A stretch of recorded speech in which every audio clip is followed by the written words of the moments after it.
বক্তব্য শেষ করলাম। খোদা হাফেজ, বাংলাদেশ জিন্দাবাদ।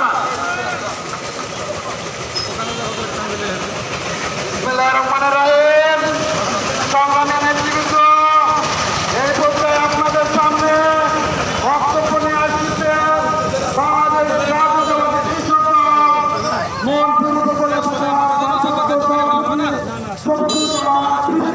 কথা বলছে তো মাইকে সমস্যা হবে, আমাদের ভিতরে যেতে হবে।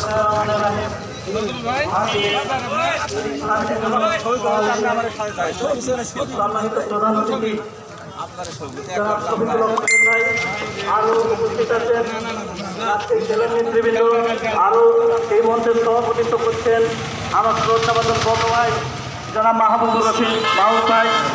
উপস্থিত আছেন বিএনপির সদস্য সচিব আমার বন্ধুবর বাচ্চুর রহমান। আরো উপস্থিত আছেন ভরতপুর উপজেলা বিএনপির যুগ্ম আহ্বায়ক জাকির হোসেন তপন ভাই সহ এখানে যারা উপস্থিত আছেন সবাইকে আমার